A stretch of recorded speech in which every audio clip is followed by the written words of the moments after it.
भक्तामृतं विश्वजनानुमोदनं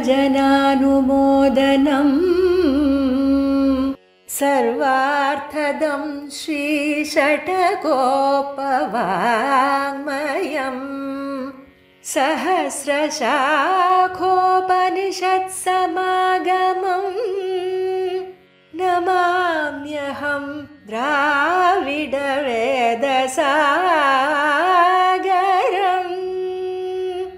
திருவழுதினாடென்னும் தென்குருகூரென்னும்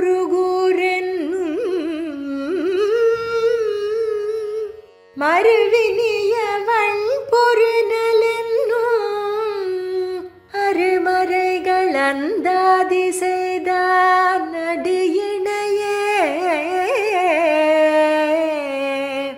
எப்பொழுதும் சிந்திய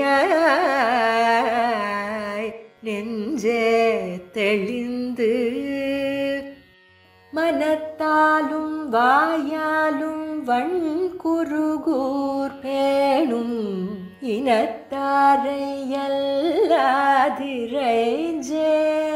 தனத்தாலும் ஏதும் குறைவிலேன் எந்தை சடகோபன் பாதங்கள் யாமுடைய பற்று ஏந்த பெருங்கீர்த்தி ராமானுசமுனிதன் பாய்ந்த மலர்பாதம் வணங்குகின்றேன்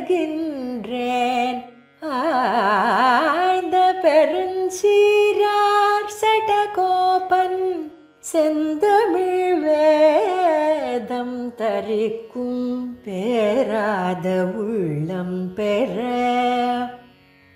வார்த்தைகளும் சோலை மதிளரங்கர் வண்புகழ் மேல் ஆன்ற தமிழ் மறைகள் ஆயிரமும் ஈன்ற முதல் தாய் சடகோபன் மொயம்பால் வளர்த்த இதத்தாய் இராமானுசன் மிக்க இறை நிலையும் மெய்யாமுயிர் நிலையும் தக்க நெறியும் தடையாகி தொக்கியலும்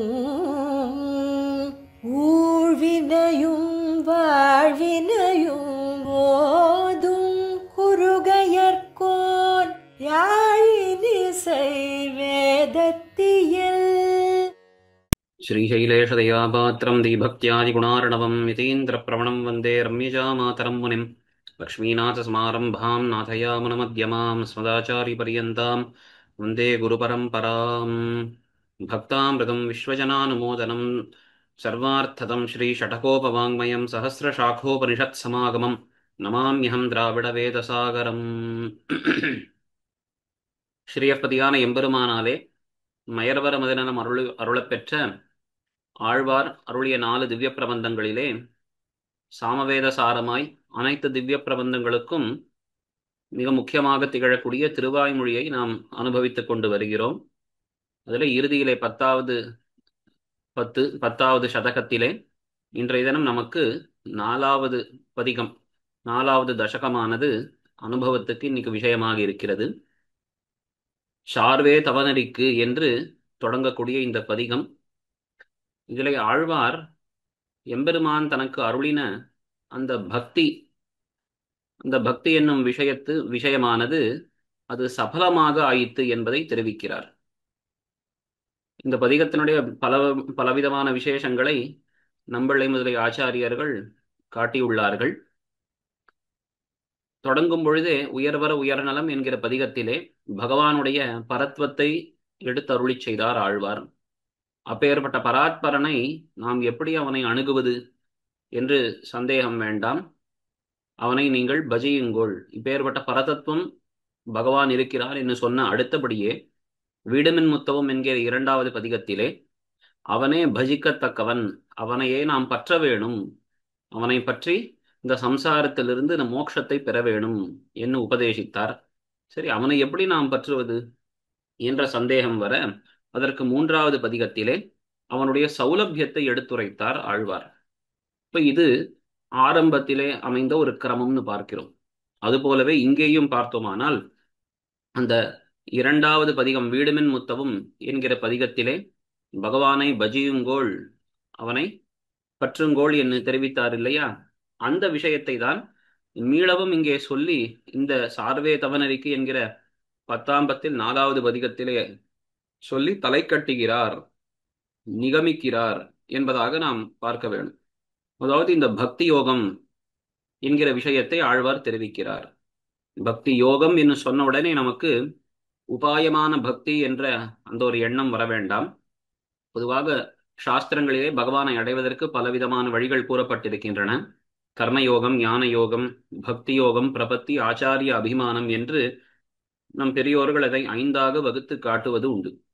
அதிலே பக்தி என்று சொல்லும் பொழுது அது வேதாந்தங்களிலே, பகவத்கீதை போன்ற கிரந்தங்களிலே உபாயமாக பண்ண வேண்டிய அந்த உபாசனங்கள் என்று அதற்கு ஒரு அர்த்தம். ஆனால் இந்த பக்தி என்பதிலே பலவிதமான வகை உண்டு. முக்கியமாக சாதன பக்தி, சாத்திய பக்தி என்று 2ஆக அதை பிரிப்பது உண்டு. இந்த விஷயத்தை நாம் புரிஞ்சுட்டாதான் இந்த பதிகத்தினுடைய முக்கியமான பிரமேயம் நமக்கு தெரிய வரும். இதுல சாதன பக்தி என்று சொல்லுவதைத்தான் நம்முடைய சம்பிரதாயத்திலே பலகாலம் அது கூடாது, தவறு, ஸ்வரூப விருத்தம் என்றெல்லாம் சொல்லுவது.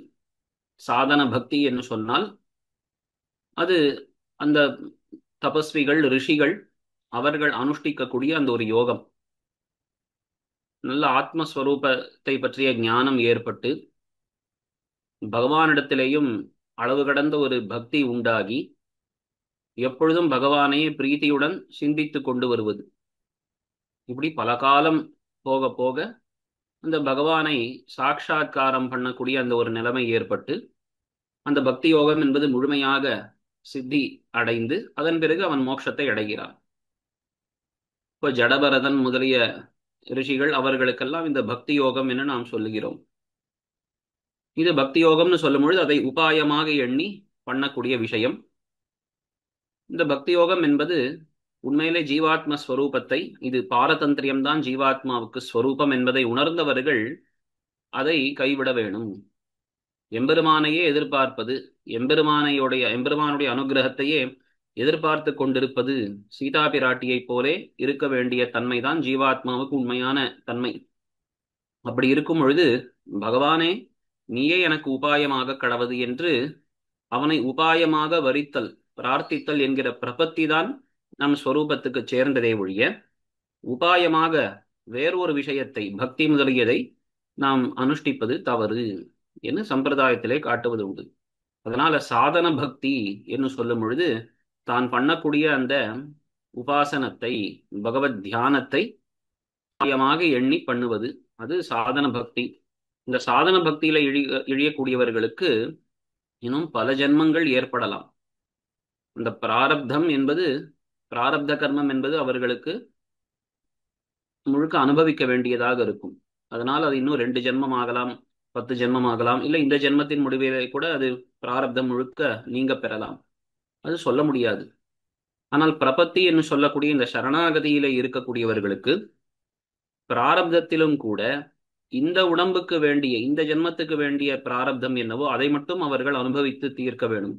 மற்றது அனைத்தும் நீங்க பெறும் என்று காட்டப்படுகிறது. அதனால பிரபத்தி என்று சொல்லும் பொழுது அது பகவானையே உபாயமாக பற்றுவது. தான் பண்ணக்கூடிய பிரபத்தி என்பதும் உபாயம் அல்ல, இதுதான் அதுல விசேஷம். பக்தி யோகம்னு சொல்லும் பொழுது பகவான் எனக்கு பலத்தை தர வேணும், அதற்கு இந்த பக்தி என்பதை நான் உபாயமாக அவனுக்கு நான் செலுத்துகிறேன் அப்படின்னு சொல்லக்கூடியது. ஆனால் பிரபத்தி சரணாகதி என்று சொல்லும் பொழுது நீயே எனக்கு உபாயமாக வேணும், நான் அகிஞ்சனன், அனன்யகதி என்று இப்படி பகவானை உபாயமாக பற்றும் பொழுது தான் பண்ணக்கூடிய இந்த பற்றுதல் என்பதிலும் கூட உபாயத்துவம் கிடையாது என்ற எண்ணத்துடன் அதை பண்ண வேண்டும். அதனால இங்கே பகவான் தான் உபாயமாகவும் இருக்கிறான், பலத்தை தரக்கூடியவனாகவும் இருக்கிறான் பிரபன்னர்களுக்கு என்கிற விசேஷம். சரி, சாதன பக்தி என்பது இது. ஆனால் சாத்திய பக்தி என்று மற்றொன்று உண்டு. இந்த சாத்திய பக்தி என்பதையும் கூட நாம் 2ஆக பிரித்துக் கொள்ளலாம். பல இடங்கள்ல சாஸ்திரங்கள்ல பிரபத்தியையே சாத்திய பக்தின்ற வார்த்தை குறிப்பிடுவதாக இருக்கு. அது ஒரு பக்கம் இருக்கட்டும். முக்கியமாக சாத்திய பக்தின்னு சொன்னால் பகவானை அடைய வேணும், பகவத் குணங்களை அனுபவிக்க வேணும், பகவானுக்கு பலவிதமான கைங்கரியங்களை பண்ண வேணும் என்று அந்த புருஷார்த்தத்தில் இருக்கக்கூடிய ஒரு ருச்சி, ஆசை, அதையும் கூட சாத்திய பக்தி, அதை தான் சாத்திய பக்தின்னு சொல்லுவது. ஆனால் சாத்திய பக்தின்னு சொன்னால் எப்படி பசியானது இந்த போஜனத்துக்கு இந்த பசி என்பது எப்படியோ அதுபோலே அந்த மோட்சமாகிற அந்த பகவத் ஆனந்தம், பகவத் குணானுபவ பூர்வக கைங்கரியத்துக்கு முன்பு வேண்டியதான அந்த பிராபிய ருச்சி என்பதுதான் சாத்திய பக்தி என்று சொல்லப்படுகிறது. அப்பேற்பட்ட அந்த சாத்திய பக்தியை தான் நம்முடைய ஆச்சாரியர்களும் பகவானிடத்திலே பிரார்த்தித்தார்கள். பவதுமம் பரஸ்மின் ஷேமுஷி பக்தி ரூபா அப்படின்னு எம்பெருமானார் ஸ்ரீபாஷ்யத்தின் தொடக்கத்திலேயே எனக்கு அந்த பக்தி உண்டாகட்டம் என்று பிரார்த்தித்தார். பகவன் பக்திமபி பிரயச்சமே என்று ஸ்தோத்திர ரத்னத்திலே ஆளவந்தாரும் பிரார்த்தித்தார்னு பார்க்கிறோம். இப்போ இவர்கள் எல்லாரும் பிரார்த்தித்த பக்தி என்பது சாதன பக்தி அல்ல. ஏன்னா இவர்கள்லாம் பிரபன்னர்கள்னு தெரிந்த விஷயமே. இப்போ பிரபன்னர்கள் பிரார்த்திக்கக்கூடிய பக்தி என்பது என்ன அப்படின்னு சொன்னால் அது பிராபிய ருச்சி. அப்போ எப்படி ஒருவனுக்கு நல்லா எனக்கு பசி ஏற்படணும், அப்பதான் நல்ல பெரிய ஒரு விருந்து இருக்கு, நான் மதிய வேளை போய் ஒரு விருந்தை நான் சாப்பிட வேணும், அது எனக்கு நல்ல பசி ஏற்படட்டும், நான் காத்தால வேளை இப்போ எதுவும் நான் சாப்பிட போவதில்லைன்னு எப்படி லோகத்திலே நாம் பார்க்கிறோமோ ஒருவன் இருக்கக்கூடுமோ, அதுபோலத்தான் இங்கே ஆழ்வார்கள் ஆச்சாரியருடைய கருத்து என்னன்னா, நாம் பகவானை அனுபவிக்க வேணும். எவ்வளவு அனுபவித்தாலும் அவன் ஆறாவமுதன். ஆனா அவனுடைய அந்த எண்ணற்ற குணங்களை நான் அனுபவிக்க வேண்டும் என்னால் அதற்கு வேண்டி எனக்கு ருச்சி எனக்கு ஏற்படணும். லோக விஷயங்களிலே வைராக்கியமும் பகவத் அனுபவ பகவத் விஷயத்திலே எனக்கு ருச்சியும் வேணும் என்பதைத்தான் பக்தி என்கிற வார்த்தையினாலே அவர்கள் குறிப்பிடுவது உண்டு. அதனாலே சாத்திய பக்தி என்று சொல்லும் பொழுது அது அந்த புருஷார்த்தத்தை பெறுவதற்கு வேண்டியதான ஒரு ருச்சி என்று நாம் பார்க்க வேணும். அதனால் அப்பேற்பட்ட அந்த சாத்திய பக்தியைத்தான் இங்கே ஆழ்வார் எடுத்துரைக்கிறார் என்பதாக நாம் தெரிந்து கொள்ள வேண்டும். இதை பற்றிய விசாரங்கள் எல்லாம் நம்பிள்ளை ஆச்சரியமாக இந்த பதிகத்தினுடைய அவதாரிக்கையிலும் சரி, இரண்டாவது பதிகம் வீடுமென் முத்தவம் என்கிற பதிகத்தின் அவதாரிக்கையிலும் மிக விஸ்தரமாக அதை எடுத்து காட்டினார். அந்த சாஸ்திரார்த்த விஷயங்களுக்குள்ளே நாம் போக வேண்டாம். இங்கே நாம் தெரிந்து கொள்ள வேண்டிய விஷயம் என்னவென்னால், தாம் ஆரம்பித்த அந்த பக்தியை பற்றிய உபதேசம், இந்த பக்தி யோகத்தை பற்றி, யோகம்னு சொன்னாலும் கூட உபாயம்தான் என்ன அர்த்தம், உபாயம் என்கிற அர்த்தம் தான் என்று நாம் பிரமிக்க வேண்டாம். இந்த பக்தி யோகம் என்று சொன்ன பொழுது அந்த பக்தி, அப்போ இந்த தாமே ஆரம்பத்திலே எடுத்துரைத்த அந்த பக்தியை இங்கே நிகமித்து காட்டுகிறார், முடிக்கிறார். என்ன தாத்பரியம் அப்படின்னால், எம்பெருமானை பற்றுங்கோள், அவனை பஜியுங்கோள். அவனை பஜியுங்கோள்னா என்ன அர்த்தம்?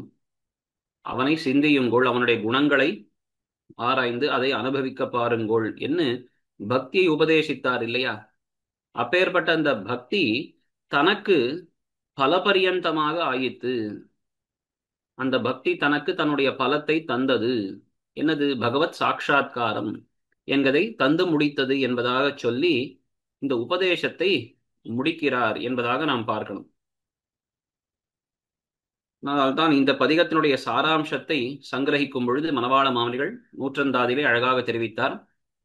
சார்வாகவே அடியில் தானுரைத்த பத்திதான் சீரார் பலத்துடனே சேர்ந்ததனை சோராமல் கண்டுரைத்த மாறன் கடலனையே நாள்தோறும் கண்டுகக்கும் என்னுடைய கண். அதாவது இந்த பதிகத்திலே தான் அடியிலே தான் உரைத்த பத்திதான் சீரார் பலத்துடனே சேர்ந்ததனை அதை கண்டுரைத்தான் மாறன். தாம் ஆரம்பத்திலே சொன்ன அந்த பக்தி என்கிற விஷயமானது தனக்கு பலத்தை தந்து முடித்தது என்பதை இங்கே விண்ணப்பிக்கிறார் என்பதாக எடுத்து காட்டுகிறார். இத்துடன் தான் உபதேசம் பண்ணுவதையும் தலை கட்டுகிறார் என்பதாக நாம் பார்க்கலாம். இதற்கு முந்தைய பதிகம் என்ன பார்த்தோமானால், அதிலே ஆழ்வார் ஒரு பெண் நிலைமையை அடைந்தார். பகவான் விட்டு பிரியாமல் தன்னுடனே இருக்கும் பொழுதும் மேலே அவன் பிரிந்து விடுவனோ என்று அஞ்சி பகவான் கூட இருக்கும் பொழுதுமே பயப்படக்கூடிய அந்த ஒரு நாயகியினுடைய தன்மையை அடைந்து பேசினார்னு பார்க்கிறோம். அந்த ஒரு பதிகத்துடன் ஆழ்வாருக்கு பெண் நிலைமை என்பது முடிந்தது.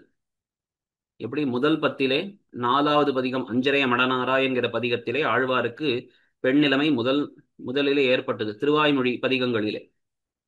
அதுபோல இங்கே 10ஆம் பத்தின் 3வது பதிகத்திலே வேய்மறு தோழினே என்கிற பதிகத்திலே ஆழ்வாருக்கு அந்த பெண் நிலைமை என்பது அத்துடன் முடிந்தது. அதற்கு மேல் அருளிச் செய்யக்கூடிய பாசுரம் அடுத்த 70 பாசுரம் எல்லாமே தானான நிலைமையிலே அருளிச் செய்யக்கூடிய பாசுரங்கள். அதுபோலத்தான் இந்த 4வது பதிகம் இருக்கு இல்லையா, இந்த சார்வே என்கிற பதிகம், இந்த பதிகத்திலே ஆழ்வார் உபதேசம் பண்ணுவதையும் இங்கே முடித்துக் கொள்கிறார் என்பதாக நாம் பார்க்கிறோம். ஏற்பட்ட இந்த பதிகத்திலே ஆழ்வார் மிக ஆச்சரியமாக பகவானை பற்றுங்கோள், பகவானை பஜியுங்கோள், அதற்கு பலனான அந்த சாட்சா்காரமும் நமக்கு எளிதிலே கிடைக்கும் என்பதை தெரிவிக்கிறார். நாம் அந்த பாசுரத்தினுடைய அர்த்தத்தை சுருக்கமாக நாம் சேவிக்கலாம். சார்வே தவநெறிக்கு தாமோதரன் தாள்கள் கார்மேகவண்ணன் கமலநயனத்தன் நீர்வானம் மண்ணெறி காலாய் நின்ன நேமியான் பேர்வானவர்கள் பிதத்தும் பெருமையனே. சார்வே தவநெறிக்கு, இதை கடைசியில் அன்வயம் பண்ணிக்கொள்ள வேண்டியது. தாமோதரன் தாள்கள் கார்மேகவண்ணன் கமலநயனத்தன், அந்த தாமோதரன் எம்பெருமான் எப்பேற்பட்டவன் என்பதை ஆச்சரியமாக அடுத்த 3 வரிகளிலே ஆழ்வார் வர்ணிக்கிறார். அப்பேற்பட்ட அந்த எம்பெருமானுடைய திருவடிகள்தான் நமக்கு மிகவும் தஞ்சம் என்பதாக முடிக்கிறார். தவநெறி என்று சொல்லும் பொழுது இந்த பக்தி மார்க்கம், பக்தி மார்க்கத்துக்கு இதுவே சார்பு என்பதாக தெரிவிக்கிறார். அப்போ எம்பெருமான் தாமோதரனுடைய அந்த திருவடிகளானவைதான் தவநெறிக்கு சார்பு, பக்தி மார்க்கத்துக்கு எளியன, மிகவும் எளியவன், பக்தி செய்வதற்கு மிகவும் எளியவன், பக்திக்கு மிக எளிமையாக கிட்டக்கூடியது அவனுடைய திருவடிகள். யாருடையது? தாமோதரன், பகவானுடைய திருநாமங்களிலே மிகவும் அவனுடைய சௌலபியத்தை எடுத்து காட்டக்கூடிய தாமோதரன் என்கிற திருநாமத்தை இங்கே காட்டுகிறார். அந்த அபலையான யசோதை தன்னை கட்டும்படியாக அவளுக்கு கட்டுப்பட்டிருந்தானே, அவள் கட்டினதனாலே தன்னுடைய வயிற்றிலே ஏற்பட்ட அந்த தழும்பு அது தோன்றும்படியாக அவன் நின்றான். எனவே அவ்வளவு எளியவன், பத்துடை அடியவருக்கு எளியவன் என்று சொல்லும்படியாக அந்த பாசுரத்திலே எத்திரம் எத்திரம் என்று ஆழ்வார் மோகித்தாரே, அப்பேற்பட்ட அந்த ஒரு சரித்திரத்தையே மீண்டும் நமக்கு நினைவூட்டுகிறார் தாமோதரன் என்கிற திருநாமத்தாலே. கார்மேகவண்ணன் கமலநயனத்தன், உன்னுடைய திருமேனி அழகை மேலும் வர்ணிக்கிறார். கார்மேகவண்ணன், அந்த நீல மேகம், கருத்த மேகம் போன்ற நிறத்தை உடைய திருமேனியை கொண்டவன். கமல நயனத்தன், தாமரை போன்ற கண்களை உடையவன். இதெல்லாமே பகவானுக்கு மிக முக்கியமான அடையாளங்கள். அவன் கப்பியாசம் புண்டரீகமேவம் ஏவம் அக்ஷிணி என்ன வேதாந்தமே பகவானுடைய திருக்கண்களை வர்ணித்ததே.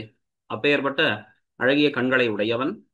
நீர் வானம் மண் நெறி காலாய் நின்ன நேமியான், பஞ்சபூதங்களாகவும் இருக்கக்கூடியவன். நீர் வானம் மண் எரி கால் என்று பஞ்சபூதங்களாயும் இருக்கக்கூடியவன், பஞ்சபூதங்களுக்கு அந்தர்யாமியாக இருக்கக்கூடியவன். அப்பேற்பட்ட நேமியான், நேமி என்று சொன்னால் சக்கரம், அப்பேற்பட்ட அந்த சக்கரத்தை எப்பொழுதும் அடியார்களை ரட்சிப்பதற்காக கையிலே ஏந்தி இருக்கக்கூடியவன். அவன் பேர் வானவர்கள் பிதத்தும் பெருமையன். பேர் வானவர்கள், வானவர்கள்னா வானில் இருக்கக்கூடியவர்கள், நித்திய சூரிகள்.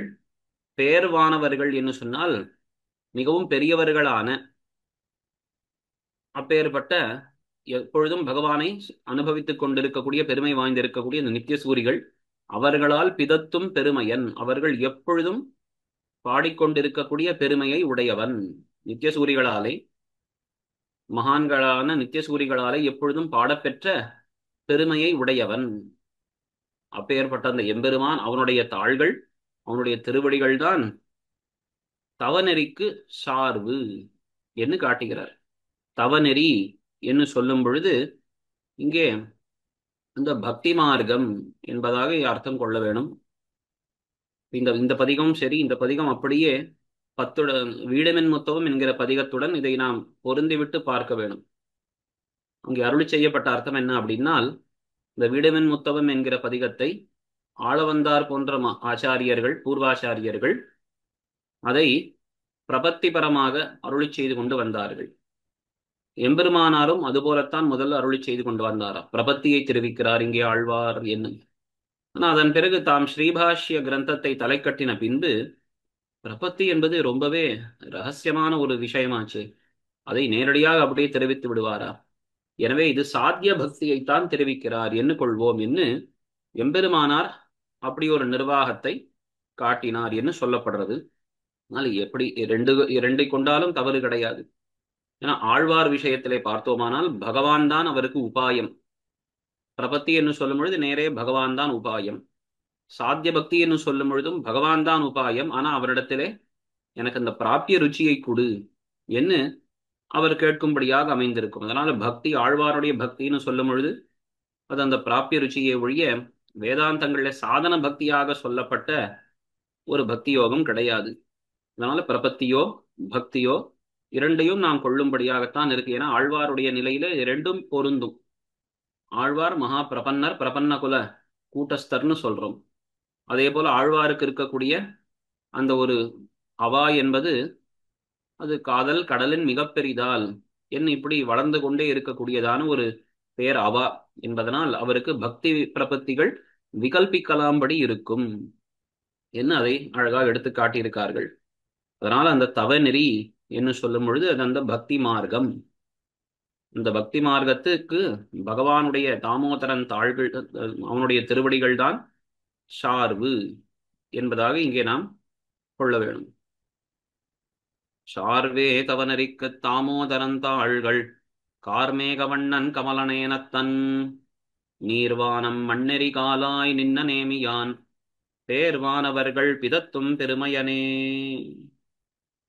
அடுத்ததாக பெருமையனே வானத்திமையோர்க்கும் காண்டற் கருமையனே ஆகத்தணையாதார்க்கு என்னும் திருமை உரைகின்ன செங்கண்மால் நாளும் இருமை வினைகடிந்து இங்கென்னை ஆள்கின்னானே.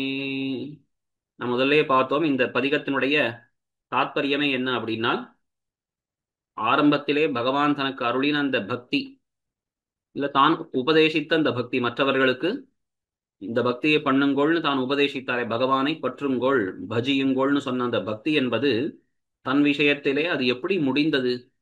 அது சாட்சா்காரம் என்கிற பலத்தை கொடுத்து கொடுத்து முடிந்தது என்பதாக தெரிவிக்கிறார்.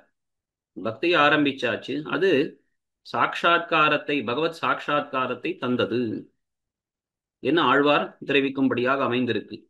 அதை இந்த மேல்மேல் பாசுரங்களிலே நாம் பார்க்கலாம். இரண்டாவது பாசுரத்திலே பெருமையனே வானத்திமையோர்க்கும் காண்டற் அருமையனே, வானத்து இமையோர்கள் அப்படின்னு சொல்லும் பொழுது வானத்திலே இந்த ஆகாசத்தில் இருக்கக்கூடிய இமையோர்கள் தேவர்கள், பிரம்மாதி தேவர்கள். அப்பேற்பட்ட பிரம்மாதி தேவர்களுக்கும் கூட மிகவும் பெரியவன் வானத்திமையோர்க்கும் பெருமையன், அவரிலும் மிகவும் பெரியவனாய் தேவாதி தேவன், தேவர்களுக்கும் தேவனாய் ஆகத்தணையாதார்க்கு காண்டற்கு அருமையன், பக்தியுடையவர்களால் பார்க்கப்படக்கூடியவன், பக்தி இல்லாதவர்களால் பார்க்க இயலாதவன் சொல்றோம் இல்லையா, அதைத்தான் இங்கே தெரிவிக்கிறார். ஆகத்து அணையாதார்க்கு, ஆகம்னா உள், தன்னுடைய நெஞ்சு, தன் திருவுள்ளத்திலே அவன் ஆகத்து அணையாதார்க்கு காண்டற்கு அருமையன். இது ரெண்டு விதமாக இங்கே நாம் அர்த்தம் எடுத்துக்கொள்ளலாம். ஆகம், பகவான் தன்னுடைய திருவுள்ளத்திலே யாரையெல்லாம் கொள்ளவில்லையோ, ஆகத்து அணையாதார்னா பகவானுடைய திருவுள்ளத்திலே பொருந்தாதவர்களுக்கு அவன் காண்டற்கு அருமையன், அவன் காண முடியாதவனாய் இருப்பான். யமே வைஷ விருணுதே தேனலப்யா என்று உபனிஷத்து தெரிவித்தது.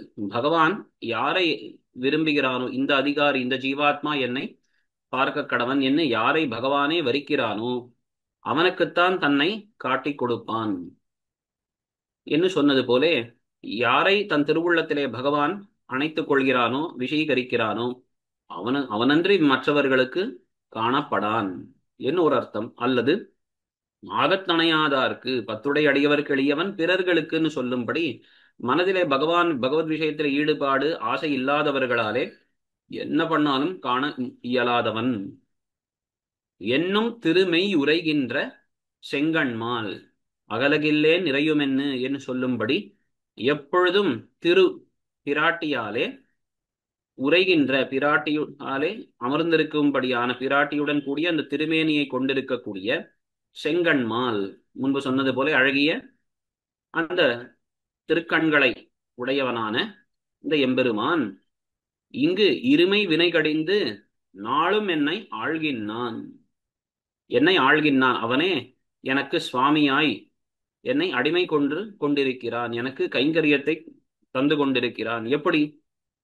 என்னால் இருமை வினை கடிந்து இரண்டு விதமான அந்த கருமங்களையும், புண்ணிய பாபம், புண்ணியம் பாபம் என்று சொல்லும்படியான இரண்டு விதமான கர்மங்களையும் ஒழித்து என்னை தினந்தோறும் அடிமை கொள்ளான் என்றான் என்பதாக தெரிவிக்கிறார். இப்ப இதுதான் பாருங்கள், பகவான் தன்னை விஷீகரித்து தனக்கு வேண்டிய பலன்களை தந்தருளின பிரகாரத்தை ஒன்னொன்னாக தெரிவித்துக் கொண்டு வருகிறார். அப்ப என்னுடைய இரண்டு விதமான பாபங்களை போக்கினான், என்னை ஆண்டு கொண்டிருக்கிறான், என்னை கைங்கரிய அடிமை என்னிடத்திலே அடிமை கொண்டிருக்கிறான் என்பதாக காட்டுகிறார்.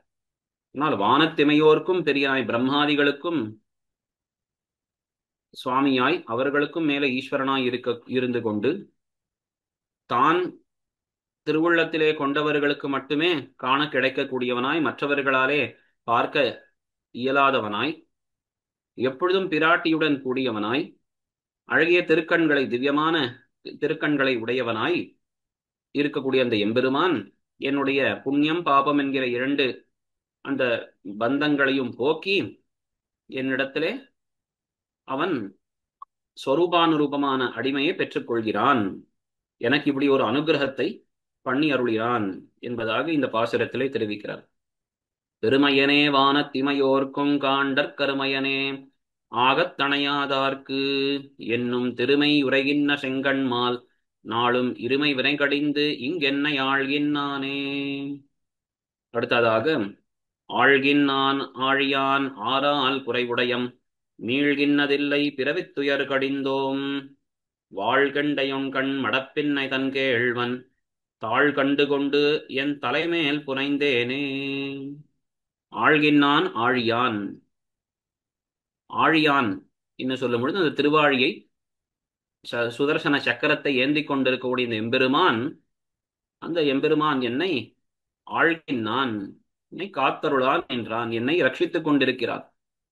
அதனால் என்ன ஆச்சு அப்படின்னா, பிறவி துயர் கடிந்தோம் மீள்கின்னதில்லை ஆறால் குறைவுடையோம். ஆச்சரியமா தனக்கு நேர்ந்த பேறுகள், தனக்கு கிடைத்த பரம லாபங்களை எல்லாம் இங்கே பட்டியலிட்டு சொல்கிறார். பாருங்கள், பகவான் என்னை ரட்சித்துக் கொண்டிருக்கிறான், என்னை விஷீகரித்து விட்டான், இனிமேல் எனக்கு என்ன பயம், எந்த கவலையும் கிடையாது. என்னென்ன கவலை கிடையாது? பிறவித்துயர் கடிந்தோம், இந்த ஜன்மம் என்கிற இந்த துக்கத்தை எல்லாம் தொலைத்தோம். மீள்கின்னதில்லை, மீளவும் இந்த சம்சாரத்திலே வரப்போவது கிடையாது. இந்த பிறவி முடிந்தது, இதற்கு மீளவும் எனக்கு மற்றொரு பிறவி கிடையாது. ஆறால் குறைவுடையோம், இனி யாரை கொண்டு நமக்கு ஒரு காரியம் வேணும்? குறை என்று சொல்லும் பொழுது தன்னிடத்துல இப்ப குறை அப்படின்னா ஒரு அபேட்சை, தனக்கு வேண்டிய ஒரு விஷயம் தன்னிடத்துல இல்லை, ஆனா மற்றவரிடத்திலே நாம் எதிர்பார்க்கக்கூடியது குறை. நாம் யாரிடத்திலே போய் நாம் ஒரு அபேட்சை, ஒரு காரியத்தை நாம் வேண்ட போகிறோம்? அதனால இனிமேல் யாரை கொண்டும் எங்களுக்கு குறை இல்லை, ஒரு அபேட்சை இல்லை, தேவையில்லை. ஏன்னா எனக்கு வேண்டியது இதுதான், சம்சார பந்தத்தை போக்க வேணும், பகவானை அடைய வேணும். அது இரண்டையும் அவன் தந்து விட்டான். இனிமேல் நான் யாரிடத்திலே போய் எதை நான் பிரார்த்திப்பேன்? எதுவும் தேவையில்லை, கிருதார்த்த நானேன் என்பதை தெரிவிக்கிறார். வாழ்கெண்டையொன் கண் மடப்பின்னை தன் கேழ்வன், இந்த எம்பெருமானை வர்ணிக்கிறார். மடப்பின்னை தன் கேழ்வன், மடம் இந்த குணத்தை உடைய, மடம் என்கிற அந்த குணத்தை உடையவளாய், மகா குணங்களுடன் பொருந்தியவளான நப்பிண்ணை பிராட்டிக்கு நாயகனான அந்த எம்பெருமான். நப்பிண்ணை பிராட்டி எப்பேற்பட்டவள்? வாழ்கெண்டை உன் கண், நல்ல ஒளியுடையதான கெண்டை மீன்களைப் போலே, இந்த கெண்டை மீனைப் போலே அழகிய திருக்கண்களை உடையவளான, மடம் நிறைந்தவளான அந்த நப்பிண்ணை பிராட்டி, அவளுக்கு நாதனான அந்த எம்பெருமான், அவனுடைய தாழ் கண்டு கொண்டு திருவடிகளை நான் கண்டேன், நான் சாட்சாத்கரிக்க பெற்றேன். அதை சாட்சாத்கரித்து என் தலைமேல் புனைந்தேன், அந்த திருவடிகளையே என் தலைமேலே நான் அணியாக நான் பெற்றுக்கொண்டேன். இப்ப என்ன ஒரு பாக்கியம், என்ன ஒரு பெரிய விஷயம். இதற்கு மேல் எனக்கு வேறு என்ன வேணும் என்று ஆழ்வார் தெரிவிக்கிறார். இப்ப பகவான் முன்னாடி என்ன தெரிவித்தார்? இங்கென்னை ஆள்கின்றானேன்னு முந்தைய பாசுரத்திலே தெரிவித்தார். அவனை என்னை அடிமை கொள்ளான் என்றான்.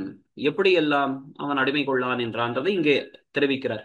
பகவானுடைய அந்த திருவடியை, பிராட்டிக்கு மணவாளனான அந்த பகவானுடைய திருவடிகளை நான் கண்டேன்.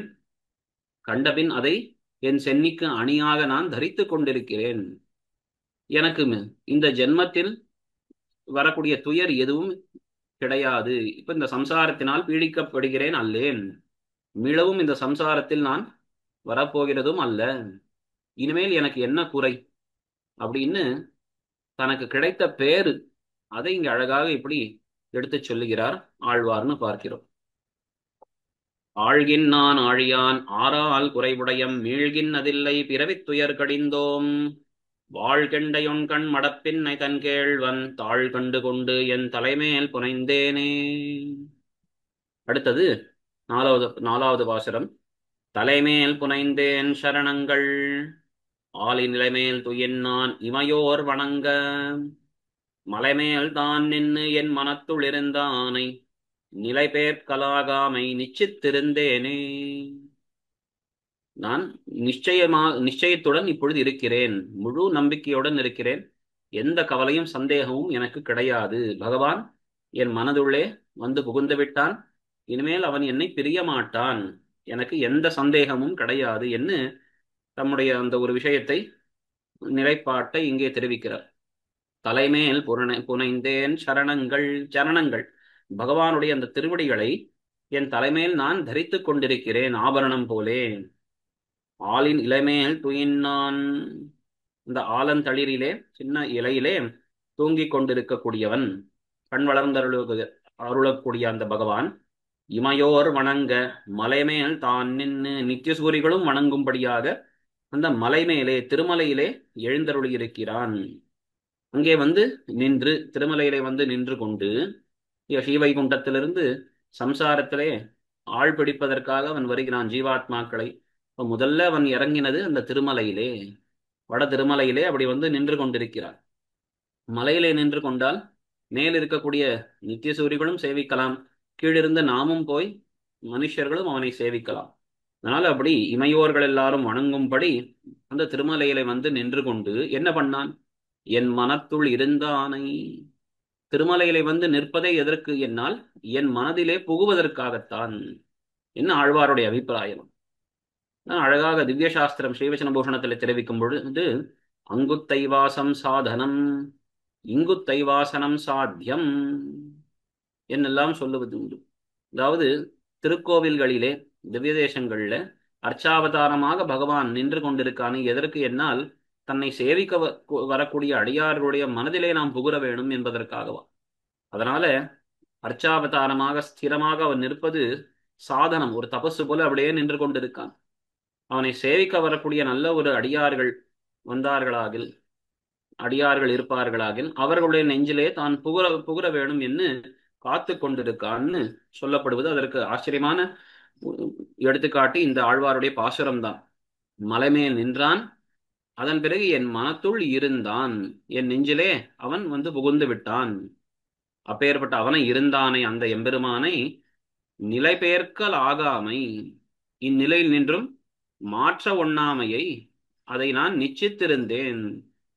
அவனுடைய இந்த நிலை இருக்குல்ல, நெஞ்சுள்ளே புகுந்தான் என்கிற இந்த நிலை, அதை பேர்க்கவே முடியாது, அதை மாற்றவே முடியாது என்பதை நான் அறுதியிட்டிருக்கிறேன், நான் நிச்சயமாக கூறுகிறேன்.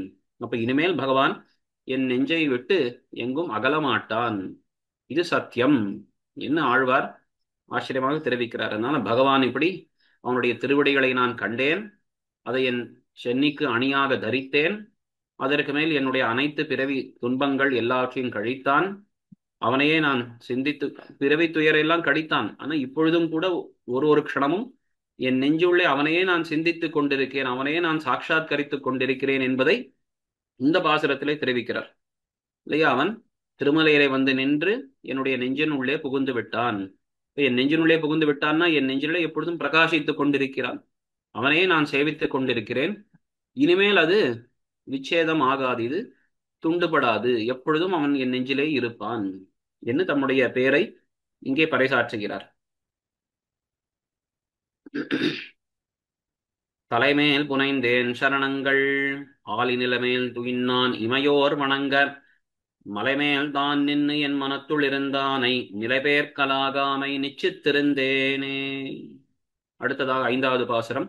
நிச்சித்திருந்தேன் என நெஞ்சங் கழியாமை கைச்சக்கரத் தன்னள் கல்வம் பெரிதுடையன் மெச்சப்படான் பிறர்க்கு மெய்போலும் பொய் வல்லன் நச்சப்படும் நமக்கு நாகத்தணையானே. விசேஷமாக இந்த பாசுரத்திலே தெரிவிக்கிறார். சரி, பகவான் உமக்கு என்ன பண்ணான்? உமக்கு அந்த பக்தியை தந்தான், மயர்வர மதனெல்லாம் அருளினான் இல்லையா? அதான் பக்தி ரூபா பண்ண ஞானம்னு சொல்றோம். அதன் பிறகு இப்போ அவன் ஸ்வரூபத்தை நீர் சாட்சாத்கரிக்கும்படி சேவிக்கும்படி செய்தான். மேலே உமக்கு எந்த பிறவியும் இந்த பிறவி துன்பங்கள் வராதபடி அவன் பண்ணி வைத்தான்னு சொல்லுகிறீர். உம்முடைய நெஞ்சினுள்ளே அவன் புகுந்து விட்டான் என்னும் சொல்லுகிறீர். இவ்வளவுதானே அவன் பண்ணது அப்படின்னால் இல்லை, இதற்கு மேலும் நிறைய விஷயங்களை அவன் பண்ண போகிறான் என்று தெரிவிக்கிறார். நிச்சித்திருந்தேன் என நெஞ்சங் கழியாமை, என நெஞ்சம் என் நெஞ்சை விட்டு அவன் அகலமாட்டான் என்பதை நான் அறுதியிட்டிருக்கிறேன். என நெஞ்சம் கழியாமை, என் நெஞ்சை விட்டு அவன் பிரியமாட்டான் என்பதை நான் நிச்சித்திருந்தேன், நான் அறுதியிட்டிருக்கிறேன். அதற்கு மேல கைச்சக்கரத்து அண்ணல் கல்வம் பெரிதுடையன், ரொம்ப ஆச்சரியமான ஒரு வார்த்தை. கைச்சக்கரத்து அண்ணல், கையிலே சக்கரத்தை தரித்து கொண்டிருக்கக்கூடிய எம் அண்ணல், என்னுடைய சுவாமியானவன் அவன் சாதாரணமான ஒரு ஆள் கிடையாது. கல்வம் பெரிது உடையன் அப்படின்றார். கல்வம்னு சொல்லும் பொழுது நாம் அறியாத விஷயங்கள், அதை பலவும் அவன் பண்ணுவதற்கு விரும்பி கொண்டிருக்கிறான். கல்வம் அப்படின்னு சொன்னா கள்ளத்தனம், திருட்டுத்தனம்னு சொல்றோம். ஆனா இந்த திருட்டுத்தனம்ன்றதுக்கு என்ன அர்த்தம்? இங்கே ஆழ்வார் எதை அபிப்பிராயப்படுகிறார் என்னால், நமக்கு யாருக்கும் தெரியாமல் ஏதோ பல பல பெரிய விஷயங்களை பண்ணுவதை அவன் நெஞ்சிலே பாரித்து கொண்டிருக்கிறான். திருட்டு அப்படின்னாலே என்ன அர்த்தம்? யாருக்கும் தெரியாமல் ஒரு விஷயத்தை பண்ணுவது, அதானே? தெரியாமல் ஒரு விஷயத்தை எடுப்பது, அதுதானே திருட்டுத்தனமாக நீ அதை எடுத்தாயே அப்படின்னு எல்லாம் சொல்றோம். இப்ப இங்கேயும் என்ன ஆழ்வாருடைய அபிப்பிராயம் என்னவென்னால், என் நெஞ்சின் உள்ளே புகுந்திருக்கான். இது வரைக்கும் எனக்கு என்னென்ன நடந்ததுன்னு எனக்கு தெரிஞ்சது, நான் உங்களுக்கு சொன்னேன். ஆனால் இதற்கு மேல் என்னென்ன பண்ண போகிறான், என்னென்ன போகத்தை பேரு எனக்கு தரப்போகிறான், பெருமைகளை ஏற்படுத்த போகிறான்னு எனக்கு தெரியல. ஆனா அவனுடைய திருமுகத்தை பார்த்தால் ஏதோ பல விஷயங்களை அவன் நெஞ்சில் தன்னுடைய நெஞ்சிலே அவன் சிந்தித்து கொண்டிருக்கான் அப்படின்னு தெரிகிறது. லோகத்துல நாம் சொல்றோம் இல்லையா, வேடிக்கையா சொல்லும்போது ஒருத்தனுடைய முகத்தை பார்த்தாலே என்னடா ஏதோ திருட்டு விழி விழிக்கிறாயே, நீ உன்னுடைய கண்ணை பார்த்தாலே உன் முகத்தை பார்த்தா தெரியறது உள்ளே என்னமோ பெரிய விஷயங்களை பண்ணுவதற்கு நீ பாரித்து கொண்டிருக்கிறாய், மனதிலே அதுக்கெல்லாம் வேண்டிய விஷயங்களை பாரித்து கொண்டிருக்கிறாய் போல நாம் சொல்வது போல ஆழ்வார் பகவத் விஷயத்திலே தெரிவிக்கிறார். பகவானை பார்த்து தெரிவிக்கிறார், இவன் சாதாரணமானவன் கிடையாது, என்னுடைய சுவாமியானவன் கள்வம் பெரிது, மிகப்பெரிய இந்த கள்ளத்தனம், அதாவது அறியாத விஷயங்களை பண்ணுவதை பாரிப்பது, அதை அவன் பண்ணி கொண்டிருக்கிறான். என்ன விஷயம் அது? அது நமக்கு திருவாய்மொழி கடைசியில வந்தால் நமக்கு தெரியும். பணிமுகில் அந்த பதிகத்தை எல்லாம் அருளி செய்யும் பொழுது ஆழ்வாருக்கு என்னென்ன மரியாதைகளை ஏற்படுத்த வேண்டும் எம்பெருமான் பாரித்து கொண்டிருக்கான் இல்லை, அதுக்கு முன் பதிகங்களையும் நாம் பார்க்கிறோம். இந்த 10ஆம் பத்திலே 7, 8 இந்த பதிகங்களை சேவிக்கும் பொழுது ஆழ்வாரை இந்த திருமேனியுடனே நாம் எடுத்துக்கொண்டு செல்ல வேணும் அப்படின்னு பகவானுக்கு பெயர் அவா இருந்தது. ஆழ்வாரே மறுத்து விட்டார் என்பது பின்பு சரி, அவரை அந்த ஆத்மாவை நாம் பற்றி கொண்டு போக வேணும். போகும் வழியிலே அர்ச்சிராதி கதியிலே ஆழ்வாருக்கு இவ்வளவு பல பல அந்த மரியாதைகள் எல்லாம் ஏற்படுத்த வேணும்.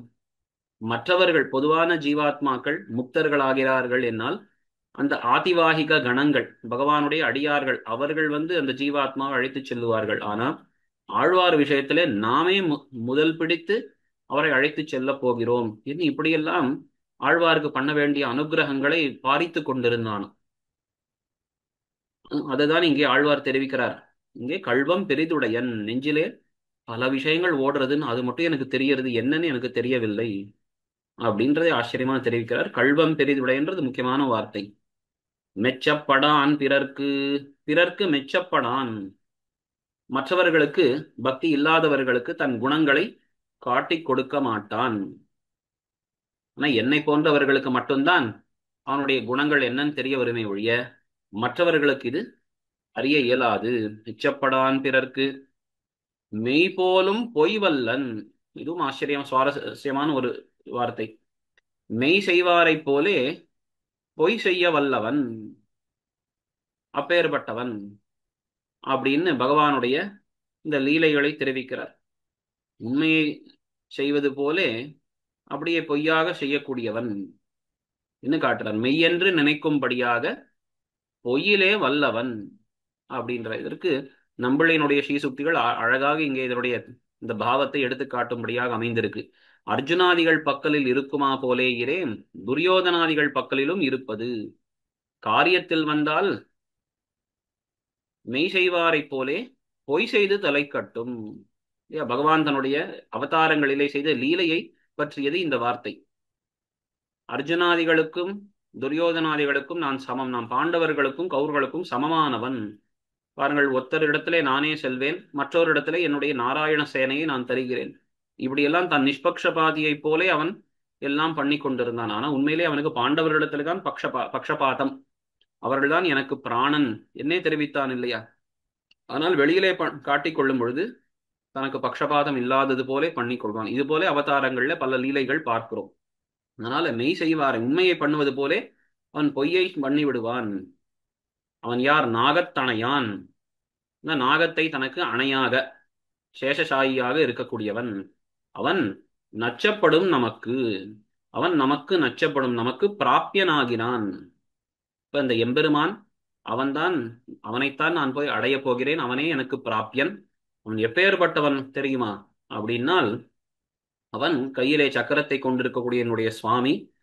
அவன் பல விஷயங்களை நாம் அறியாத பல விஷயங்களை எல்லாம் பண்ணுவதற்கு பாரித்துக் கொண்டிருக்கிறான். மற்றவர்கள் பக்தி இல்லாதவர்களாலே அவனை புரிந்து கொள்ள இயலாது. ஆனால் அப்பேற்பட்டவர்கள் விஷயத்திலே அவன் மெய் போலே பொய்யான விஷயங்களை பண்ணக்கூடியவன். இதனால என்ன தெரிகிறது? பக்தர்களிடத்துல அவனுக்கு இருக்கக்கூடிய அதீவ ஒரு மிகுந்த பக்ஷபாதம் தெரிகிறது. அப்பேற்பட்டவன் அவனைத்தான் நாம் அடையப் போகிறேன் என்று காட்டி முடிக்கிறார். நிச்சித்திருந்தேன் எனநெஞ்சங் கழியாமை கைச்சக்கரத் தன்னள் கள்வம் பெரிதுடையன் மெச்சப்படான் பிறர்க்கு மெய் போலும் பொய் வல்லன் நச்சப்படும் நமக்கு நாகத்தணையானே. அடுத்ததாக 6வது பாசுரம். நாகத்தணையானை நாள்தோறும் ஞானத்தால் ஆகத்தணைப்பார்க்கு அருள் செய்யும் அம்மானை மாகத்திளமதியம் சேரும் சடையானை பாகத்து வைத்தான் தன் பாதம் பணிந்தேனே. அவன் எப்பேற்பட்டவனுடைய சௌசீல்யம் முதலிய குணங்களை எல்லாம் இங்கே அனுபவிக்கிறார் ஆழ்வார். நாகத்தணையான், அந்த பாம்பு படுக்கையிலே இருக்கக்கூடியவனாய், நாள்தோறும் ஞானத்தால் ஆகத்தணைப்பார்க்கு அருள் செய்யும் அம்மான். ஞானத்தால் ஆகத்தணைப்பார்க்கு, ஆகம் தன்னுடைய நெஞ்சிலே பகவானை அனுபவிக்கக்கூடிய முமுட்சுக்கள் ஞானத்தினாலே பகவானை, பக்தி என்று சொல்லும்படியான ஞானத்தினாலே பகவானை நெஞ்சிலே வைத்து அனுபவிக்கக்கூடிய, பகவானையே சிந்தித்துக் கொண்டிருக்கக்கூடிய அந்த முமுட்சுக்களுக்கு, அடியார்களுக்கு நாள்தோறும் அருள் செய்யும் அம்மான். எப்பொழுதும் அவர்களுக்கு அனுகிரகம் பண்ணிக்கொண்டு மேலும் மேலும் அவர்களுக்கு அந்த தியானம் முதலியது வளரும்படியாக, மற்றைய கஷ்டங்கள் எல்லாம் நீங்கும்படியாக அருள் பண்ணி கொண்டிருக்கக்கூடிய என்னுடைய சுவாமியானவன் மாகத்திளமதியம் சேரும் சடையானை பாகத்து வைத்தான். தன்னுடைய ஒரு பாகத்திலே, உடம்பிலே ஒரு கூரை சிவனுக்கு தந்தானே. எப்பேற்பட்ட சௌசீல்யம் அவனுக்கு! இந்த சிவனை அழகாக வர்ணிக்கிறார் ஆழ்வார் இங்கே. மாகத்திளமதியம் சேரும் சடையான் அப்படின்றார். சிவனுடைய ஜடையிலே அந்த சந்திரன் இளமதி, மாகத்து இளமதி, ஆகாசத்திலே இருக்கக்கூடிய அந்த இளம் பிறையை கொண்ட அந்த சந்திரனை தன்னுடைய ஜடையிலே தரித்து கொண்டிருக்கக்கூடிய அந்த சிவன், அவனை சடையான், சிவனை தன் பாகம் திருமேனியில் ஒரு பக்கத்திலே அவனையும் வைத்து கொண்டிருக்கிறான். இது என்ன ஒரு சௌசீல்யம்! அவனுடைய திருமேனியில ஒரு பங்கை, ஒரு பாகத்தை அவனுக்கும் தந்தான். அப்பேற்பட்ட சௌசீல்யம் கொண்டிருக்கக்கூடிய இந்த என்னுடைய சுவாமியை வைத்தான் தன் பாதம் பணிந்தேனே. அவனுடைய திருவடிகளை நான் வணங்க பெற்றேன். இப்பேற்பட்ட குணவானாக இருக்கக்கூடிய என் சுவாமி, அவனுடைய திருவடியை நான் பற்றினேன். பகவத் குணத்தை இங்கே ஆச்சரியமாக அனுபவிக்கிறார். நாகத்தணையானை நாள்தோறும் ஞானத்தால் ஆகத்தணைப்பார் கருள் செய்யும் அம்மானை மாகத்திளமதியம் சேரும் சடையானை பாகத்து வைத்தான் தன் பாதம் பணிந்தேனே. 7வது பாசனம். நான் பாதம் பணிந்தேன்னு தெரிவித்து நீங்களும் அப்படி பண்ணுங்கோள்னு உபதேசிக்கிறார். பணி நெஞ்சே நாளும் பரம பரம்பரனை விணியொன்னும் சாரா பிறவி கெடுத்தாளும் மணி நின்ன சோதி மதுசூதனன் நம்மான் அணி நின்ன செம்பொன் அடலாழியானே. நெஞ்சே பணி, தன் நெஞ்சுக்கு உபதேசம் பண்ணும் விதத்திலே நமக்கு உபதேசம் பண்ணுகிறார். யாரை நாம் பணிய வேணும், யாரிடத்திலே நாம் பக்தி செய்ய வேணும்? நாளும் பரம்பரனை, பராத்பரனான அந்த எம்பெருமானை, பிணியொன்னும் சாரா பிறவி கெடுத்தாலும் மணி நின்ன சோதி, இங்கேதான் நாம் முதல்ல பார்ப்போம். மணி நின்ன சோதி மதுசூதன் என்னம்மான், நீலமணியை போன்ற அற்புதமான திவ்யமான அந்த தேஜஸை உடைய அந்த எம்பெருமான் மதுசூதன், மது முதலிய அரக்கர்களை எல்லாம் ஒழித்தவன், விரோதிகளை நிரசிக்கக்கூடிய அந்த எம்பெருமான் என் அம்மான், என்னுடைய சுவாமியானவன். அவன் அணி நின்ன செம்பொன் அடலாழியான், அவன் கையிலே அடியார்களை ரட்சிப்பதற்காக சக்கரத்தை ஏந்தி கொண்டிருக்கான், ஆழியை. ஆனா அந்த ஆழி என்பது அவனுக்கு ஆபரணமாகவே அமைந்திருக்குன்னு காட்டுறார். அணி நின்ன, ஆபரணமாய் அவனிடத்துல இருக்கக்கூடிய செம்பொன் அடல் ஆழியான், சிவந்த பொன் போலே அவ்வளவு நமக்கு ஆகர்ஷகமாய் அழகியதாய் தோணக்கூடிய அடல் ஆழி, நல்ல மிடுக்கு. வெறும் பார்ப்பதற்கு அழகிய ஆபரணம் அவ்வளவுதான் நினைக்க வேண்டாம், மிடுக்குடன் அவ்வளவு சக்தி வாய்ந்து இருக்கக்கூடிய அந்த சுதர்சன ஆழ்வாரை தன் கையிலே தரித்திருக்கக்கூடியவன் அவன். பிறவி கெடுத்து ஆளும், அடியார்களான நம்முடைய இந்த பிறவி துன்பம், ஜென்ம பரம்பரைகளில் வரக்கூடிய துக்கத்தை எல்லாம் போக்கி நம்மை அடிமை கொண்டருள்வான், நம்மை ரட்சிப்பான். பிணியொன்னும் சாரா, சம்சார கிளேசம் நமக்கு அவனை பற்றின பின்பு நம்மேல் வராது. எனவே அப்பேற்பட்ட அந்த பரமபரம் பரனை, அந்த பராத்பரனான எம்பெருமானை நெஞ்சே நாளும் பணி, எப்பொழுதும் அவனையே நீ வணங்கி அனுபவித்துக் கொண்டிரு. ஏன் அவனை அனுபவிக்க வேணும்? ஏன்னா இப்பேற்பட்டவனை நாம் அனுபவித்துக் கொண்டிருந்தால்தான் நம்முடைய பிறவி எல்லாம் கெடும், பிணியொன்னும் நம்மேல் சாரா. அது எப்படி அவன் பண்ணுவான்?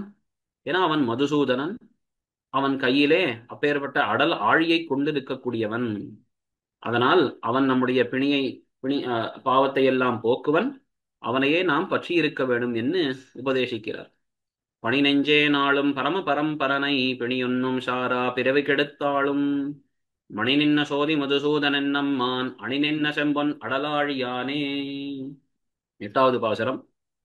ஆழியான் ஆழி அமரர்க்கும் அப்பாலான் ஊழியான் ஊழி படைத்தான் நிறைமைத்தான் பாழியன் தோளால் வரையெடுத்தான் பாதங்கள் வாழியன் நெஞ்சே மறவாது வாழ்கண்டாய். ஆழியான், ஆழியான் அப்படின்னு சொல்லும் பொழுது ஆழின்றதுக்கு அந்த வார்த்தைக்கு பல அர்த்தங்கள் இருக்கு.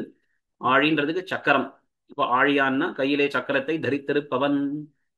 ஆழி அமரர்க்கும் அப்பா அலான், ஆழி அப்படின்னு சொன்னா ரொம்ப ஆழமான கம்பீரமான, அமரர்கள்னா நித்தியசூரிகள், மிகவும் கம்பீரமான நித்தியசூரிகளுக்கும் நிலமல்லாத மேன்மையை உடையவன், அவர்களாலேயும் புரிந்து கொள்ள முடியாத அளவுக்கு பரத்வத்தை உடையவன்.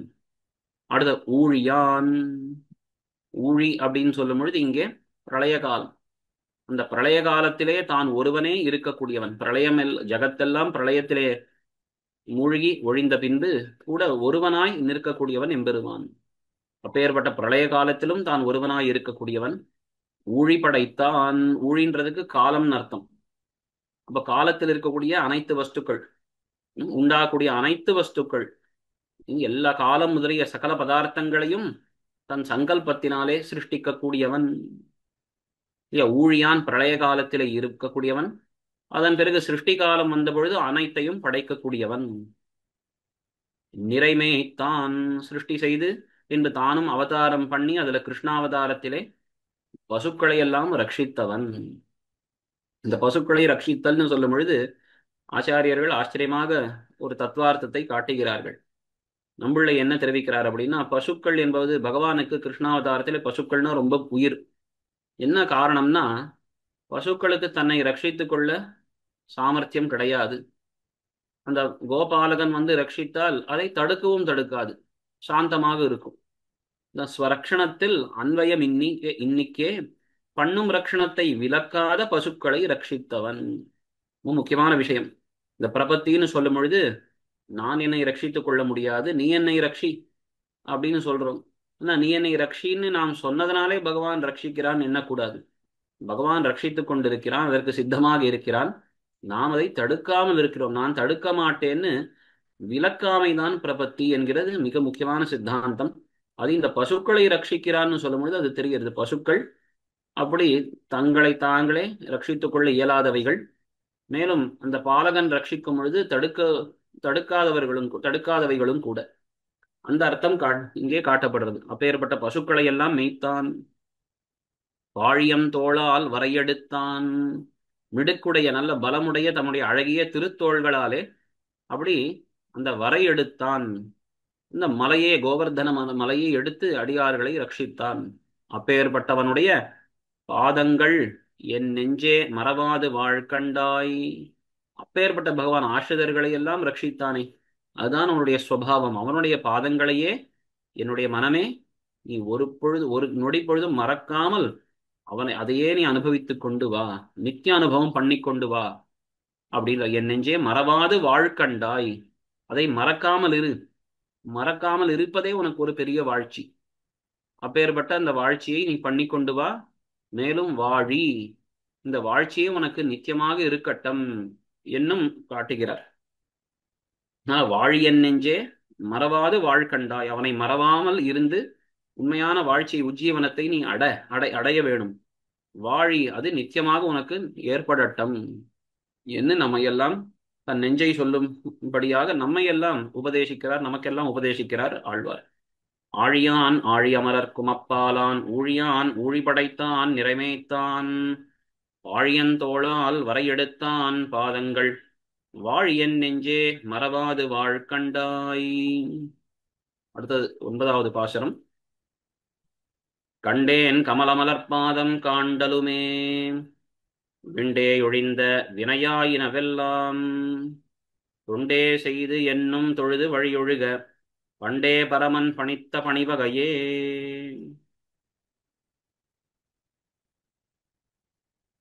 என்ன தெரிவிக்கிறார் அப்படின்னால், கண்டேன் கமலமலர்பாதம், தனக்கு கிடைத்த பேறுகளை எல்லாம் விவரிக்கிறார்னு தான் நம்ம பார்க்கிறோம் இந்த பதிகத்திலேயே.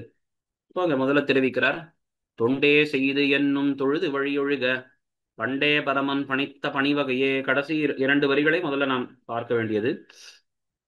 தொண்டே செய்து, தொண்டு என்று சொல்லும் பொழுது இந்த பரபக்தி முதலியவற்றை, பரபக்தி பரஜானம் பரமபக்தி என்று இவைகளையெல்லாம் பண்ணி என்னும் தொழுது வழியொழுக, நித்திய கைங்கரியத்தை செய்து என்னும் தொழுது பகவானுக்கே கைங்கரியம் பண்ணிக்கொண்டு அதுவே தனக்கு யாத்திரையாக போகும்படியாக பகவான் பண்டே முன்பே பரமன் பணித்த பணிவகையே, அந்த எம்பெருமான் அருளி செய்த பிரகாரத்தின்படி, பகவான் கீதையில அருளி செய்தானே, அனைத்தையும் விட்டு விட்டு உபாயாந்தரங்களை எல்லாம் விட்டு என்னையே என் திருவடிகளையே நீ பற்று, உனக்கு இருக்கக்கூடிய அனைத்து பாபங்கள் விரோதிகளை எல்லாம் போக்குகிறேன், கவலைப்பட வேண்டாம்னு பகவான் கீதாச்சாரியன் அவன் சர்ம ஸ்லோகத்திலே தெரிவித்தது போலே, அதான் பண்டேன் கீதையை உபதேசிக்கும் பொழுதே பரமனான எம்பெருமான் அவன் அருளி செய்த அந்த விதத்திலே, அருளி செய்த பிரகாரத்திலே கமலமலர் பாதம் கண்டேன்.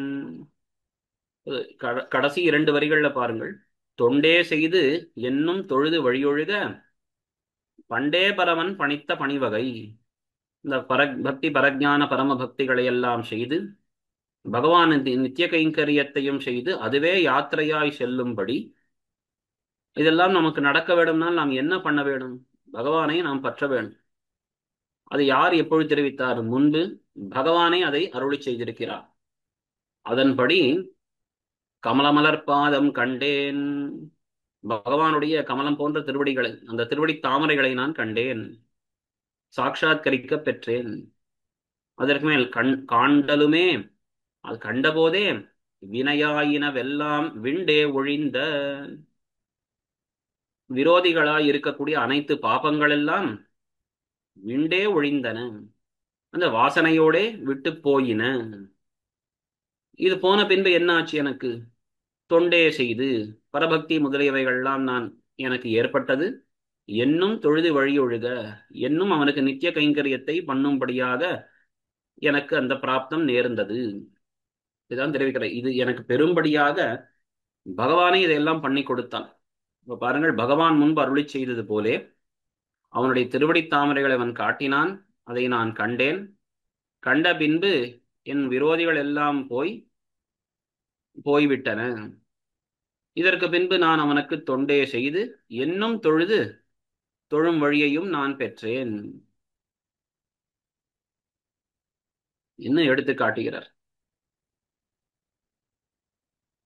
கண்டேன் கமலமலர் பாதம் காண்டலுமே விண்டேயொழிந்த வினையாயினவெல்லாம் தொண்டே செய்து என்னும் தொழுது வழியொழுக பண்டே பரமன் பணித்த பணிவகையே.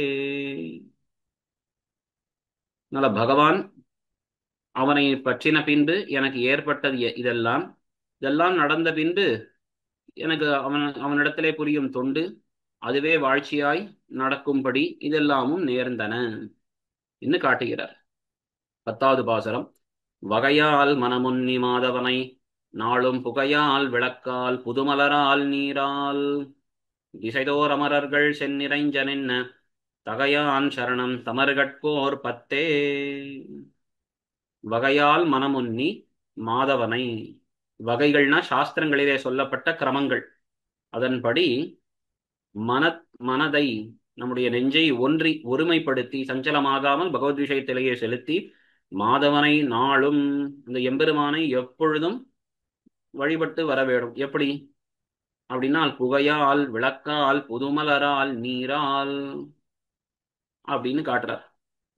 பகவானுக்கு தூப தீப புஷ்ப தீர்த்தங்கள் அப்படின்னு. புகைனா தூபம், விளக்கு தீபம், மலர் புதுமலர் அப்படின்னா புஷ்பங்கள், நீர் என்று சொன்னால் தீர்த்தம், அர்க்யபாத்தியாதி சமர்ப்பணம். இப்படி இவைகளாலே திசைதோர் அமரர்கள் செந்நிறைஞ்சன் என்ன 8 திக்கிலும் இருக்கக்கூடியவர்கள், அதாவது எல்லா திக்கிலும் இருக்கக்கூடிய அமரர்கள் தேவர்கள் பகவானை இறைஞ்சி நின்ன பகவானை வழிபட்டு கொண்டு வருகிறார்கள். அவரவர்கள் அர்க்யபாத்திய ஆச்சமனாதிகள் எல்லாம் சாஸ்திரோக்த பிரகாரேன பகவானுக்கு பண்ணிக்கொண்டு ஆராதனம் பண்ணிக்கொண்டு வருகிறார்கள். அப்பேற்பட்ட இறைஞ்சி நின்ன தகையான், அப்பேற்பட்ட ஸ்வபாவத்தை உடையவன். தகையான்னு அப்பேற்பட்ட இயல்பை உடையவன். அனைத்து அமரர்களும் சாஸ்திரங்கள் கூறப்பட்டபடியான விதிமுறைகளை கடைபிடித்து பகவானை ஆராதனம் பண்ணிக்கொண்டு வருகிறார்கள். அப்பேற்பட்ட அந்த எம்பெருமானுடைய சரணம் தமர்கட்கோர் பற்று, அவனுடைய திருவடிகள் தான். தமர்கள்னா அடியார்கள், பகவானுடைய அடியார்களுக்கு ஓர் பற்று, சிறந்த ஒப்பற்றதான பற்று, புகலிடம், அதுதான் சரணம். நமக்கெல்லாம் புகலிடமாக திகழ்கிறது. தேவர்களும் கூட அவனைத்தான் ஆராதனை பண்ணிக்கொண்டு வருகிறார்கள்னு சொன்னால் அப்போ நமக்கெல்லாம் வேறு யாரு கதி?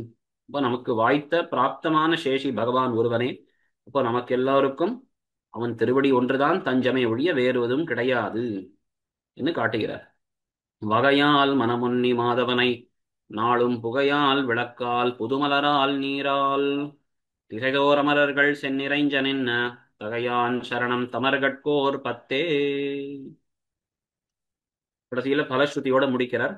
பத்தென்னு பத்தி பரம பரம்பரனை மல்திண்டோள் மாலை வழுதி வளநாடன் சொல் தொடையந்தாதி ஓர் 1000 கற்றார்கோர் பத்தாகும் கண்ணன் கடலினையே. எம்பெருமானுடைய திருவடிகள் மிகவும் சுலபமாக ஏற்படும், அதை சுலபமாக நாம் கிட்டலாம். இந்த பதிகத்தை அனுசந்திப்பவர்களுக்கு என்ன பகவத் திருவடியை சுலபமாக பற்றுவதுதான் இந்த பதிகத்தின் பலம். பத்தென்னு பத்தி பரம பரம்பரனை, பரம பரம்பரன், பராத்பரனாய் இருக்கக்கூடிய அந்த எம்பெருமான் அவன் திண்டோள் மாலை, நல்ல மிடுக்கும் பலமும் பொருந்தி இருக்கக்கூடிய அந்த திருத்தோள்களை உடையவன். அப்பேற்பட்டவன் அப்பேற்பட்டவன் சர்வேஸ்வரன், அறப்பெரியனான சர்வேஸ்வரன். பராத்பரனாயும் நல்ல பலிஷ்டமான தோள்களை, திருத்தோள்களை உடையவனுமான அந்த எம்பெருமான் அவனை பற்றென்னு பத்தி, அவனே பற்று, வேறு யாரும் புகழ் இல்லை என்ன அவனை நாம் பற்ற வேணும். புகழாக நாம் அறுதியிட்டு பற்றுவது என்ன, நம் நெஞ்சாலே அவன்தான் நமக்கு எல்லாம்னு அறுதியிடுவது. அப்படி அறுதியிட்டு வழுதி வளநாடன் சொல் தொடை அந்தாதி, வழுதி வளநாடன், அந்த வழுதி வளநாட்டிலே அவதரித்தவரான ஆழ்வார், அவராலே அருள் செய்யப்பட்ட சொல் தொடை அந்தாதி, அந்தாதி தொடையாக இருக்கக்கூடிய இந்த 1000 பாசுரங்கள், அதிலே இப்பத்தும் கற்றார்க்கு, இந்த ஒரு பதிகத்தை அபியசிப்பவர்களுக்கு, பயின்றவர்களுக்கு கண்ணன் கடலினை ஓர் பற்றாகும், பகவானுடைய இந்த திருமணி தாமரைகள் ஓர் பற்றாக பிராபியமாக இருக்கும், சுலபமாக அடையும்படியாக இருக்கும் என்ன காட்டுறார். அதனால் ஆழ்வார் அப்படி அந்த பகவானை புகழாக அறுதியிட்டு இதை பாடினார். நாமும் அவரை போலே பகவானுடைய திருவடிதான் எல்லாம்னு நாமும் பற்றி இந்த பதிகத்தை அனுசந்திப்போமாகில் இந்த பகவானுடைய திருவடிகள் மிகவும் சுலபமாக நமக்கு பற்றும்படியாக அமையும். அது பற்று ஆகும், நாம் பற்றும்படியாக அமையும், பிராபியமாக திகழும். என்ன ஆச்சரியமாக இதற்கு ஒரு சௌலபியம், சௌலபியத்தை, பகவானுடைய அந்த சௌலபியத்தை எடுத்து காட்டக்கூடியதான பதிகம் இல்லையா. பகவானை பற்றுங்கோள் பற்றுங்கோள் அப்படின்னு தெரிவிக்கிறார். இந்த பதிகத்தையும் நாம் பக்தி ஸ்ரத்தையுடன் அனுசந்திப்போமாகில் மிக எளிமையாக அந்த பகவானுடைய திருவிழிகள் நாம் பற்றும்படியாக இருக்கும் என்று அதையே பலஸ்ருதியாக சொல்லி தலை கட்டுகிறார். பத்தென்னு பத்தி பரமபரம்பரனை மழ்திண்டோள் மாலை வழுதிவள நாடன் சொல் தொடையந்தாதி ஓர் 1000 கற்றார்கோர் பத்தாகும் கண்ணன் கடலினையே. அடுத்ததாக கண்ணன் கழனைன்ற ஒரு பதிகம், அதிலேதான் உபதேசத்தை தலை கட்டுகிறார் ஆழ்வார். தலை கட்டினான் மாறன்னு மாமனிகள் தெரிவிக்கும்படியாக உபதேச பதிகமானது அடுத்தது 4வது பதிகம், அத்துடன் உபதேசம் முடியறது. இந்த 3வது பதிகம், அதாவது இந்த 4வது பதிகமான இந்த சார்வே தவநெறியிலே பக்தியோகம் தாம் ஆரம்பித்ததை நிகமிக்கிறார். அடுத்தது கண்ணன் கழலை என்கிற 5வது பதிகம், அதிலே உபதேசத்தை தலை கட்டுகிறார். இதற்கு முந்தையது 3வது பதிகம், அதிலே பார்த்தோமானால் ஆழ்வாருடைய இந்த பெண் பேச்சு என்பது அது முடிய பெறுகிறது. என்ன இப்படி நாம் பார்த்து கொள்வது. ரொம்ப சுருக்கமாக நாம் பதபதார்த்தங்களை அப்படி அனுபவித்தோம். ரொம்ப அழகிய பாசுரங்கள், பகவானுடைய அந்த குணங்கள், திருமேனி அழகு, இதையெல்லாம் எடுத்துக்காட்டி அவனின் திருவடியை பற்றுவதுதான் சால பொருத்தமானது என்பதையும் ஒரு பக்கம் காட்டிக்கொண்டு, மற்றொரு பக்கம் அப்படி அவன் திருவடியை பற்றிய ஆழ்வாருக்கு ஏற்பட்ட பலன்கள் என்ன என்ன என்பதையும் அத்தியாச்சரியமாக சொல்லக்கூடிய ஒரு பதிகம். அதனுடைய அர்த்த விசேஷங்களை நாம் ஒருவாறாக இப்பொழுது அனுபவித்தோம். மேலும் மேலும் இது போன்ற அர்த்த விசேஷங்களை, பகவத் விஷயத்தை அனுபவிக்க வேண்டும்னு பிரார்த்தித்து அமைகிறோம். ஸ்ரீமதே ரம்யஜா மாத்ருமுனீந்திராய மகாத்மனே ஸ்ரீரங்கவாசினே பூயான் நித்யஸ்ரீர் நித்யமங்கலம். பற்பமெனத்திகள் பைங்கழலும் தன் பல்லவமே விரலும், பற்பமென திகழ் பைங்கழலும் தன் பல்லவமே விரலும், பாவனமாகிய பைந்துவராடை பதிந்த மருங்கழகோ, பாவனமாகிய பைந்துவராடை பதிந்த மருங்கழகோ, முப்புரி நூலோடு முன்கையில் ஏந்திய முக்கோல் தன்னழகும், எப்பொழுதும் யதிராசன் வடிவழகு என் இதயத்துள்ளதால், இல்லை எனக்கெதிர் இல்லை எனக்கெதிர் இல்லை எனக்கெதிரே, இல்லை எனக்கெதிர் இல்லை எனக்கெதிர் இல்லை எனக்கெதிரே, இல்லை எனக்கெதிரே, இல்லை எனக்கெதிரே, இல்லை எனக்கெதிரே.